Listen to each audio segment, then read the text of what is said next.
Bueno, eh, empezamos con la clase de repaso. En primer lugar, recuerden, el viernes es el parcial. De momento no hay ninguna suspensión ni confirmada ni prevista.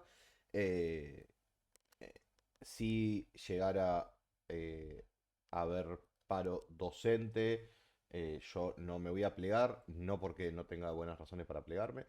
Yo cobro el salario docente, así que tengo muy buenas razones para plegarme. Pero en el caso de ustedes no tengo tiempo material para terminar el cuatrimestre si me pliego, así que en este caso no lo haré. En el caso de que el viernes, de momento no, pero en el caso de que el viernes la universidad estuviera cerrado porque para no docentes, les avisaré cómo resolvemos la situación, si será al otro martes. En principio no, así que bueno, por ese lado sé que ya he tenido algunas consultas al respecto. Por ese lado no tenemos novedades. El viernes es el parcial, a menos que ocurra algo que lo impida. Em, Después, como siempre, pueden presentarse a rendir en cualquiera de los horarios a los que yo tomo examen, 4, 6 u 8. Esto implica, ¿sí? Lo enfatizo sobre todo porque después de esto es el recuperatorio. No hay más plazo, en principio. El otro viernes es el recuperatorio. Así que, si no te presentas ahora, te tenés que presentar directamente al recuperatorio. ¿Sí? Bien. Lo segundo. Lo tercero, perdón. Estructura del examen. Como siempre, es escrito, son 5 preguntas, en este caso no tienen que elegir nada, a diferencia del primer parcial. 3 preguntas son de naturaleza teórica, entre comillas, porque es mucho menos denso que lo que era el primer parcial, pero igualmente son 3 preguntas de desarrollo. Las otras dos son ejercicios como los que hicimos en clase, ¿sí? Y como les dejé en el campus y como están en los videos y bla, ¿sí? De objetivos e hipótesis. Esa es la estructura parcial. No hay que elegir nada, cada pregunta vale 2 puntos, ¿sí? En el sentido es a todo o nada. Después, ¿algo más de esas cosas? Bueno, obviamente, si alguno, yo tengo que subir las notas a la máxima brevedad posible, esto implica enviar las notas en un plazo máximo de el lunes, ponele una cosa así, máximo, voy a intentar que sea el mismo fin de semana, pero bueno, máximo el lunes. Eh, sí, ya voy a llegar al contenido. Ya voy, ahí hablo de eso. Respecto de si, por ejemplo, no les fue tan bien en el primer parcial y les va bien en el segundo y se quieren presentar para subir nota al primer parcial recuperatorio, pueden hacerlo, ¿sí? Buscando la promoción. No hay problema. Si tienen alguno de los dos parciales por abajo de 4, tienen que presentarse a recuperar. Si no lo hacen, automáticamente tienen que recursar la materia. ¿Sí? O sea, para ir a final, tienen que tener al menos 4 en ambos parciales. Así que, si hay alguno en esa situación, tiene que presentarse sí o sí. Y nada más. Creo que eso respecto a las cosas más formales del examen. Respecto de los contenidos, como saben, lo que estuvimos trabajando fueron la unidad 3 y 4. De la unidad 3 nos interesa particularmente el pensamiento de Kuhn, es lo que nos vamos a centrar. Y dentro de Kuhn, como ya saben, él va a proponer una nueva manera de concebir cómo funciona la ciencia y para ello va a desarrollar un determinado arsenal conceptual, ¿no? En particular, lo que Kuhn va a sostener es que esa idea de que la ciencia progresa como una escalera en la cual por medio de refutaciones nuestras teorías se vuelven cada vez más parecidas a la realidad, cada vez más precisas, que es propia del falsacionismo, es falsa y que esa, en realidad lo que ocurre en la ciencia es que tenés largos periodos donde hay un consenso generalizado en torno a las ideas básicas sobre un tema de trabajo, ¿sí? Por ejemplo, no sé, sobre la óptica, tenés un consenso básico bien fundamentado y esos periodos de larga estabilidad, que él llama ciencia normal, se ven interrumpidos por procesos de profunda transformación conceptual a los que llamamos revoluciones científicas, ¿no? Bien, esta visión de la ciencia descansa sobre un concepto innovador, que es el concepto de paradigma, ¿m? Y, bueno, como saben, la ciencia normal, ese periodo de estabilidad, es el periodo en el cual hay un paradigma en vigencia, porque es el conjunto de acuerdos fundamentales compartidos por la comunidad científica, y la revolución es el proceso por el cual la comunidad científica cambia un paradigma por otro. ¿Mm? Bien, por lo tanto, hay de Kuhn algunas ideas básicas que uno tiene que manejar para entender su pensamiento. Por un lado, la definición de paradigma, obvio.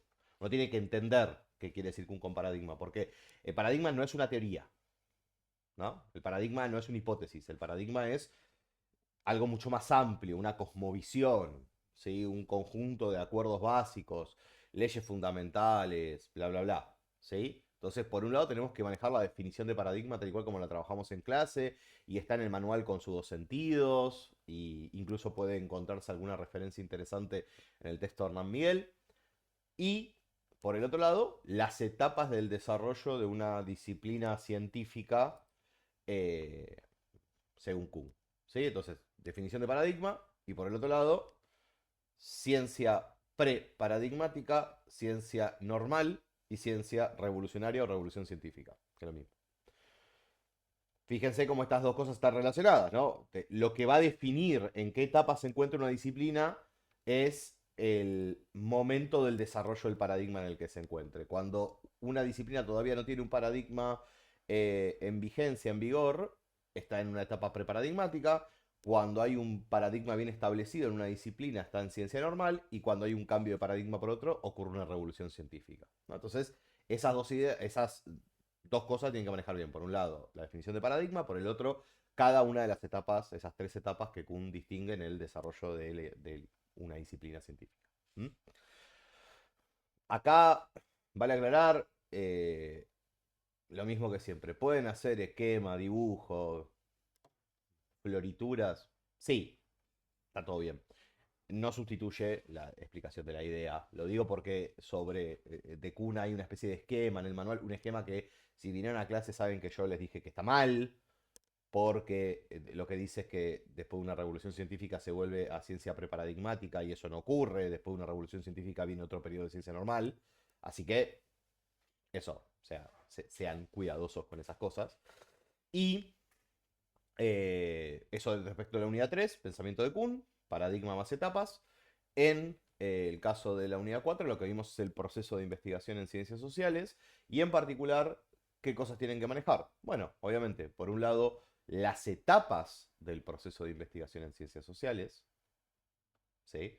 Es decir, son 7, son muchas. Tienen que manejar esas etapas, tienen que entender en qué consiste cada una, poder enumerarlas y definirlas brevemente. En relación con una consulta que me hicieron en la clase anterior, eh, el orden es importante porque sigue una secuencia lógica, ¿sí? No es que son etapas que puedo hacer una cuando se me ocurre, sino que son secuenciales, ¿sí? Entonces, ¿qué les recomiendo para la preparación de esa parte? Bueno, que sepan cuáles son cada una de las etapas y las puedan definir de manera breve. ¿M? Y una definición nunca es eh, autoexplicativa. ¿Qué quiero decir con esto? Si ustedes me dicen, elección del tema, en esta etapa se elige el tema. Sí, ya sé, se llama elección del tema. Tiene que ser un poquito más sustantiva, robusta, más interesante. ¿Sí? Entonces, entender cada una de las etapas, poder definirlas brevemente, con eso es suficiente. Y luego, por supuesto, los ejercicios. Nosotros trabajamos en clase dos tipos de ejercicios. Uno de objetivos y uno de hipótesis. ¿Sí? Tal y cual como trabajamos en clase, como están los videos, como está en los casos que les subí para que puedan practicar, la clave de cualquiera de los dos ejercicios es que ustedes tengan la habilidad de detectar los elementos de la investigación que aparecen en el enunciado. Ya sea un objetivo, ya sea una hipótesis, la clave es que ustedes puedan analizar ese enunciado y de él extraer cuáles son los elementos de esa investigación. Por ejemplo, en el que les dejé de objetivos, ¿No? Ah, bien. Esperen que tengo que cambiar a este. ¿No? Que les dejé de objetivos. Pues es muy simple. Tenés un objetivo general y una lista de objetivos específicos. Lo que vas a tener que hacer es definir cuál de esos objetivos específicos es coherente con ese objetivo general, puede funcionar como un objetivo específico de ese objetivo general y cuál no. ¿Mm? Recordarán, ¿no? Entonces, le aparece el objetivo general en el enunciado, en este caso, analizar la relación que existe entre la edad y el consumo de medios gráficos en los habitantes de Florencio Varela, ¿no? Y acá, ¿qué tenemos? Bueno, tenemos el objetivo general que define el espacio de posibilidades de esa investigación, el alcance de esa investigación. ¿Mm? En este caso, ¿qué es lo que se dice que se va a hacer? Bueno, que sobre la población habitantes de Florencio Varela en el espacio Florencio Varela en la actualidad, porque no está precisado, ¿sí? Se van a trabajar con las variables consumo de medios gráficos y edad, ¿no? Edad y consumo de medios gráficos son las variables, el espacio Florencio Varela, el tiempo es la actualidad, la población son los habitantes de Florencio Varela. Con eso, yo tengo que poder determinar si A, B, C, D son o no objetivos específicos. Empecemos con el primero. Comparar los tipos y frecuencias de consumo de medios gráficos entre habitantes de Florencio Varela pertenecientes a distintos grupos de edad. Ok. Por un lado, Florencio Varela, no hay ningún problema. Por el otro lado, tipos y frecuencias de consumo de medios gráficos forma parte de alguna de las variables que están en el general, sí, de consumo de medios gráficos. Así que está ok. Pertenecientes a distintos grupos de edad, hace referencia a la edad. Por lo tanto, en este caso, no hay ningún problema. Este es un objetivo específico de ese general. Vamos con B. Determinar la relación existente entre el nivel de ingreso de los habitantes de Florencio Varela y su consumo de medios gráficos. ¿Consumo de medios gráficos se corresponde con el general? Sí. ¿Habitantes de Florencio Varela? Sí. ¿Florencio Varela? Sí. Ahora, eh, ¿el nivel de ingreso está incluido en el objetivo general? ¿Es una variable que está propuesta en el objetivo general? No. Por lo tanto, en este caso, no es un objetivo específico porque introduce una variable de contrabando, porque en el específico introduce una variable que no estaba contemplado en el general. ¿Se ve? ¿Quiere decir que está mal pensar en nivel de ingreso y consumo de medios gráficos? No, está bárbaro. Pero eso iría en el general, no en el específico. ¿Sí? Vos no podés en los específicos introducir ideas que no están dichas de manera general en el objetivo general. Entonces decimos no. ¿Por qué? Porque introduce una variable que no está contemplada en el objetivo general. Listo. Comparar los gustos en materia de lectura de revistas que tienen personas pertenecientes a distintos grupos de edad de la provincia de Buenos Aires. Eh, gustos en materia de lectura de revistas. ¿Forma parte del consumo de medios gráficos? Sí.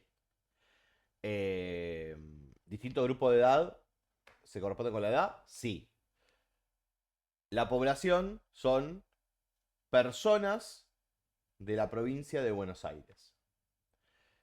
Ahí está mal por dos razones. Uno, porque el espacio es más amplio que en el general. ¿Sí? La provincia de Buenos Aires no está contenida en Florencio Varela. Es al revés. Florencio Varela está contenido en la provincia de Buenos Aires. Así que ya por el espacio no va. Pero además, en este caso también afecta a la población. Porque la población son los habitantes de la provincia de Buenos Aires, que es un grupo más grande que los habitantes de Florencio Varela. Entonces, en este caso no, ya sea por el espacio, ya sea por la población. ¿Sí? Si fuera al revés, si arriba dijese provincia de Buenos Aires y abajo dijese Florencio Varela, no habría ningún problema. Pero en este caso está mal planteado el objetivo específico, así que no.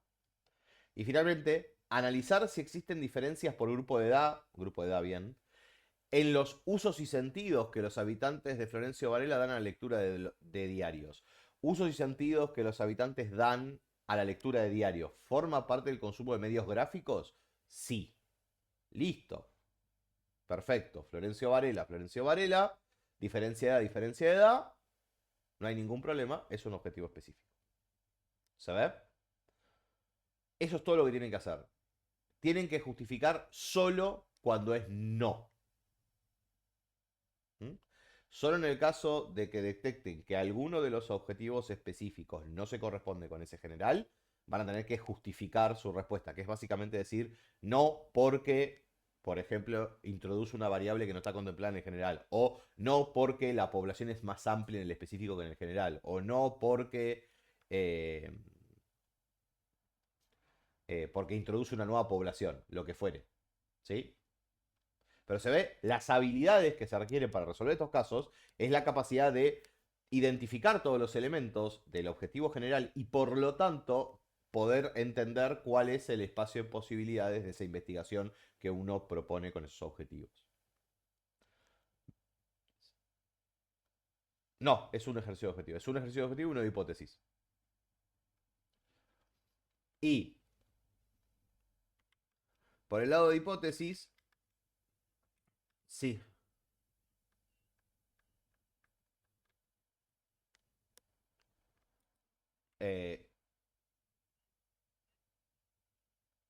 Eh, sí, exacto. Exacto. Solo tenés que justificar los que sean que no. Decís sí, no porque, sí, no porque. De nada. Bien. Y en esto, en un segundo.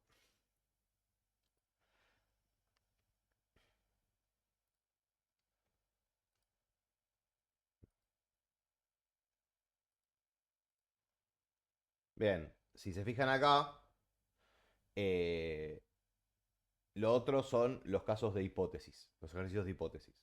Que es, las habilidades son las mismas, ¿sí? Lo que van a tener que hacer, acá lo que se introduce, quizás con más relevancia, es el tema de la tipología. ¿Mm? Yo les voy a dar dos hipótesis y de cada una de esas dos hipótesis ustedes van a tener que decirme qué tipo de investigación pertenece, descriptiva, comparativa, correlacional o explicativa, las variables, la población y las coordenadas espaciotemporales, o sea, el espacio y el tiempo en el cual se ejecuta esta investigación. ¿Se ve? Eso es todo. Entonces, no sé, por ejemplo, la cantidad de horas semanales trabajadas determina el nivel de estrés de los trabajadores argentinos. Bien, en primer lugar, población, trabajadores argentinos. Espacio y tiempo, Argentina en la actualidad. En la actualidad puede ser o que esté explícito o que esté implícito, ¿sí? Pero acá no hay, no hay ningún marco temporal especificado, así que, pues, si está lo ponen y si no ponen actualidad. Eh, Variables, nivel de estrés y cantidad de horas semanales trabajadas. O cantidad de horas, sí, trabajadas a la semana, lo que fuere. Esos son. Ahora, con todos esos elementos, yo ya tengo 0,75. Porque son dos hipótesis, cada una vale un punto. Cada uno de los elementos vale 0,25. 0,75. Ahora, ¿qué me falta? La tipología. En este caso, la hipótesis lo que afirma es que la variable cantidad de horas semanales determina, ¿sí? Provoca, causa, explica el nivel de estrés de los trabajadores argentinos. Por lo tanto, se trata de un tipo explicativo. ¿Mm? Listo, un punto. Otro caso. Los adolescentes de Florencio Varela dedican una mayor cantidad de horas a la lectura que los adolescentes de Berazategui. Bien, primero, espacio y tiempo. Actualidad, porque nuevamente no lo aclara. Florencio Varela y Berazategui, ¿no? Son los espacios en los que se mueve esta investigación. La población, en este caso, te dice los adolescentes de Florencio Varela y los adolescentes de Berazategui. Así que hay dos poblaciones. Esto es súper importante. ¿Puede en una hipótesis haber dos poblaciones? Sí, es altamente probable que ocurra que haya dos poblaciones. Ponemos las dos poblaciones. Las variables, ¿cuáles son? Solo hay una. Cantidad de horas dedicadas a la lectura. ¿No? Cantidad de horas que leen. ¿Sí? Variable, cantidad de horas dedicadas a la lectura. Y lo que se afirma es que el grupo adolescente de Florencio Varela lee más que el grupo adolescente de Berazategui. Hay una diferencia ahí entre esos dos grupos. Por lo tanto, es de tipo comparativo. ¿Sabes?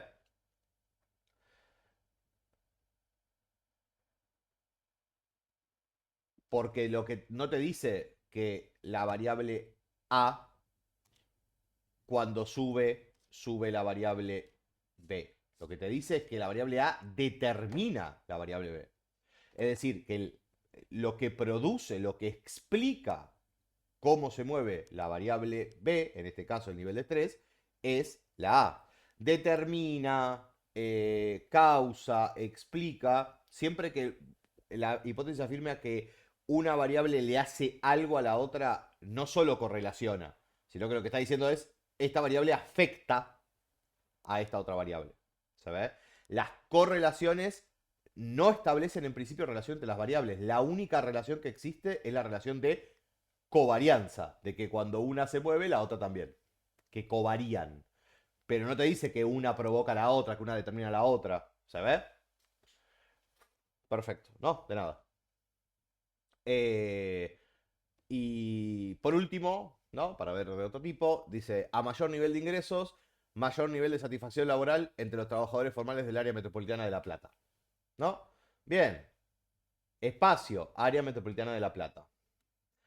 Población, trabajadores formales del área metropolitana de La Plata. Variables, nivel de ingreso y nivel de satisfacción laboral. Y por último, la tipología, bueno, en este caso es bastante claro, se trata de una correlacional, porque lo que dice es que cuando sube una, sube la otra. Ahora sí, acá no te está diciendo que una causa la otra. Lo que está diciendo es que cuando en esa población vos subís el nivel de salario, sube el nivel de satisfacción laboral. Puede ser por otras razones que eso ocurra, ¿no? Por ejemplo, a lo mejor no es el nivel de salario lo que produce la satisfacción laboral, sino que es que con mayor salario podés disponer de mejores vacaciones. O podés llevar a tu familia a comer afuera. Entonces eso genera que tengas mayor nivel de satisfacción con tu trabajo. ¿Se ve? No está explícito, ¿sí? Cuando la hipótesis afirma que una hipótesis se mueve y la otra también, es correlacional, sin vincularlas causalmente. ¿Mm? Y listo.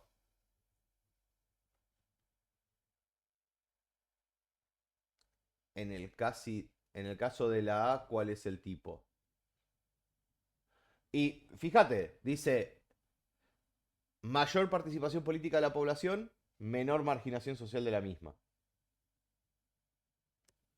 Cuando hay mayor participación política, hay... Exacto, muy bien, exacto, correlacional. ¿Se ve? Porque la correlación solo expresa una relación matemática, no una relación, vamos a decirlo así, una relación ontológica. Cuando vos decís que dos cosas correlacionan, lo que decís que cuando lo medís hay un movimiento acompasado. Una se mueve y la otra se mueve en otro sentido o en el mismo sentido. ¿Sabes? Eso es una afirmación de correlación. No afirma nada más. ¿Mm?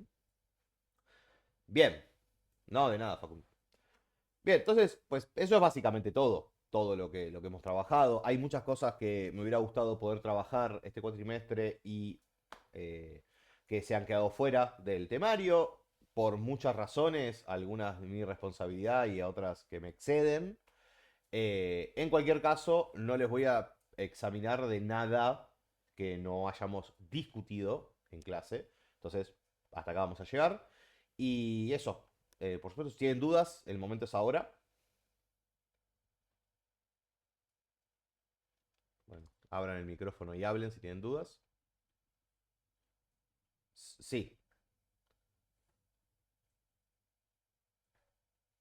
Ujú.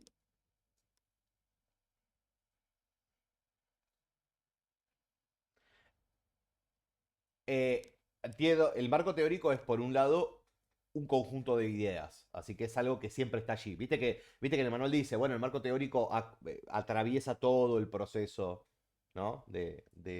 Porque en realidad son los conceptos que estás utilizando y que están en tu cabeza a la hora de hacer esa investigación. Además, el marco teórico es un pedazo de texto, ¿no? O sea, tiene lo que es, de hecho, que es un conjunto de ideas, y después eso se expresa en un texto dentro del trabajo. En general, sí, si vos agarras un artículo eh, de investigación, vas a encontrarte, bueno, una introducción, un resumen, qué sé yo, y después te vas a encontrar primero los antecedentes y el marco teórico. ¿No? Primero, quiénes trabajaron en este tema y después el marco teórico. Y el marco teórico es básicamente los autores o las autoras explicando qué conceptos utilizan para esa investigación. Así que sí, es en parte además es un texto. Lo que pasa que de la misma manera que los conceptos te acompañan a lo largo de toda la investigación, ¿sí? En el caso del marco teórico, vos vas afinándolo, incluso es escrito, a lo largo de todo el trabajo. Y en muchas ocasiones se vuelve y se modifica, porque a veces vos te acercás a un problema de investigación con un determinado conjunto de ideas, de conceptos para trabajarlo, y en el campo detectás que necesitas introducir algunos conceptos nuevos. Y eso entonces, ¿no? Hay un trabajo de ajuste del marco teórico. Por eso, te acompaña tanto en términos del conjunto de ideas, pero también ese texto, que es el marco teórico, puede sufrir modificaciones a lo largo del trabajo. Y por supuesto, el marco teórico es una etapa, pero no es una etapa entre otras. ¿No? Porque a mí me gusta decirlo así porque no está en la misma cadena. Lo que pasa es que efectivamente es medio difícil porque no es ni una etapa en sentido estricto, pero, pero claro que forma parte del proceso, ¿no? Entonces, la mejor manera de decirlo es que es una etapa que es transversal a todo el proceso de investigación. Una vez que vos ya elegiste el tema y empezaste a trabajar con la revisión de la bibliografía, ya empezás a construir ese marco teórico. No, de nada.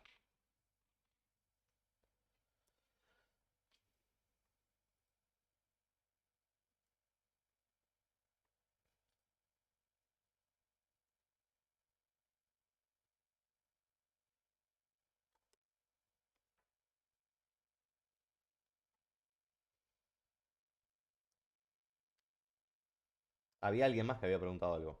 Que quería preguntar algo y se interrumpió a sí misma.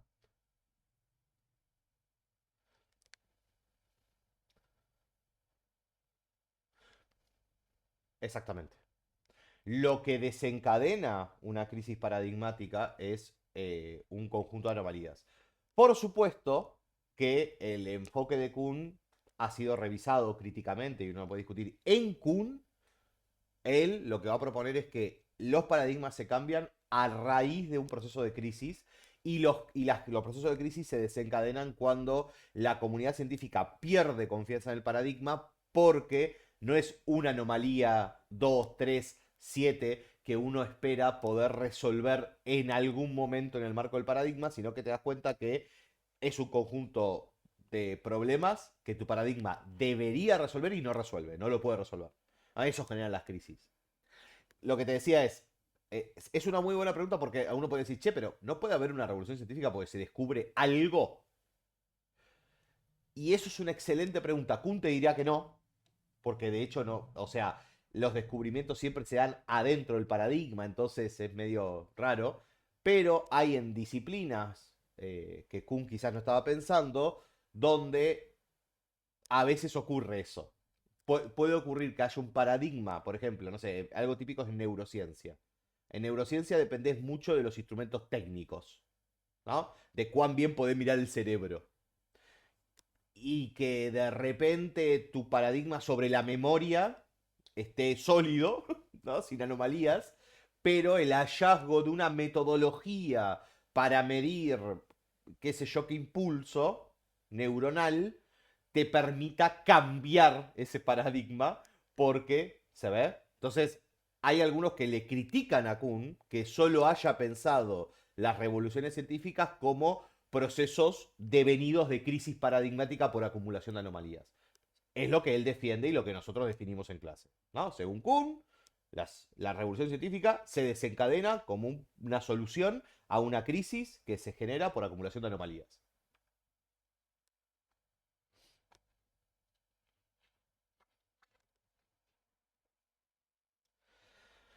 Es que, ojo, esto es muy importante. ¿Se acuerdan que yo les decía? Kuhn habla de disciplina, por eso habla de matriz disciplinar. Cuando Kuhn habla de revolución científica, se refiere fundamentalmente a una revolución, un cambio de paradigma en una disciplina. ¿Sabe? Eso siempre es un proceso interno, porque de hecho la ciencia no se mueve como un bloque. Uno podría pensar que la última gran revolución en la no sé, vos ya tenías física newtoniana, o sea, física clásica, ¿no? Que es una auténtica revolución científica, ¿no? Del paso de la física aristotélica a la física newtoniana, pero en biología seguías teniendo lo mismo que tenías en los siglos anteriores. La última revolución en biología se empiezan a compasar cuando aparece Darwin ya en el siglo XIX a mediados. ¿Se ve? Entonces esos procesos son independientes. Las disciplinas tienen procesos de transformación que son diferentes y muchas veces independientes. A veces una revolución científica en un campo, en una disciplina, puede empujar un cambio revolucionario en otra. ¿Sí? Pero en principio la revolución científica, o sea, la unidad de análisis de Kuhn, lo que Kuhn mira son disciplinas.